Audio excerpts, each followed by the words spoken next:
I'm going to talk about pornography. I'm already embarrassed. Actually, I'm going to talk to you about a non-profit organisation called the Porn Conversation. I will give their internet connection, their internet address underneath in the link. They release stuff in English, in French, in German and Spanish, I think.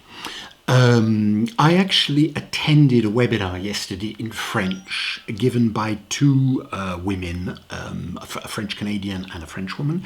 That was really, really good.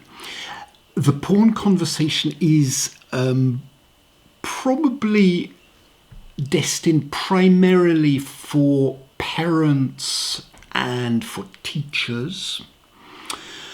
Clearly there's the issue of porn, young children, very young children, discovering porn online by accident or too easily.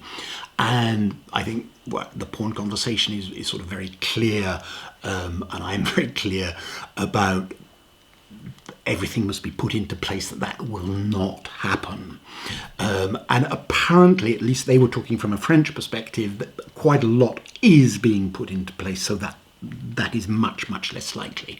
However, they also had this open-mindedness to understand that when you get past this age group, when you are getting to 13, 14, 15-year-olds, then, okay, yeah, they might chance on porn, but it's also very much possible that they're going to be looking for it deliberately.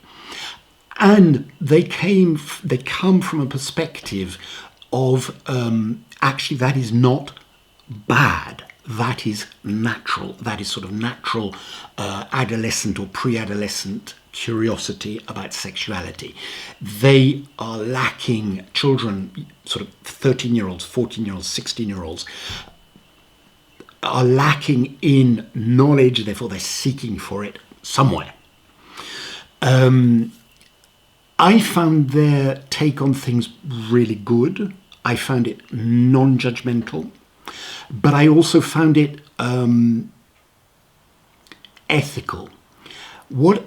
Something that I discovered not particularly long ago is that in fact there is a new line, a new business of pornography, which I will put under, and it's not me, they call themselves ethical pornography, sometimes feminist pornography. If you are an adult and you are looking at this, and either you're curious with regards to whatever, or you are a user of pornography, then please look up ethical pornography, feminist pornography. So feminist pornography is, for example, a lot of pornography that is filmed, written by women.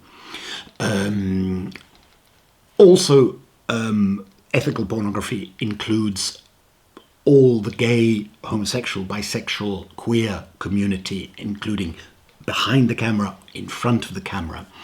And there is something about ethical pornography as well, which is absolute, is that it is paid for. It is not free. So if it is paid for, why is it paid for? Because everybody who is involved in making it is paid. I have no clue how much they're paid, but they're paid. And that is sort of natural and normal. They are also, all of the ethical pornography is done with consent. Therefore, there's no underage, there's no forcing, there's no, there's not this pressure. It's not sort of girls from whichever countries that are being exploited in absolutely horrendous ways. And I feel that the Porn Conversation that was actually created as a non-profit, as I said, it was actually created by Erika Lust, who is, I think, a German, and who is one of the leaders, one of the first people to lead the ethical pornography movement. So she created this Porn Conversation with the help of sexologues, with the help of sort of open-minded people with regards to pornography. showing that pornography, one, is here, that many people use it, that it is not necessarily to be blamed or condemned or accused or whatever, but it is important to use it ethically and to make sure that the people who are involved in this are doing it from their own agreement, from their own consent, and not being forced, etc., etc. I can completely hear that some people listening to this might have sort of moral, Christian morality perspectives, etc., etc. And I think that that is respectable. But I think it is also respectable to realize that pornography exists, and even if you don't completely agree with it, then it's surely better that it will be done from an ethical, feminist, queer, homosexual, bisexual point of view, integrating BIPOC, etc., integrating society, all sort of categories of society, rather than from this completely macho, exploitation, misogynist point of view that and sometimes violent point of view that quite a lot of pornography does. And that's the free stuff. That's the stuff that is much more contestable in terms of ethics and consumption, in my opinion. I will put the connection below. I hope this is interesting.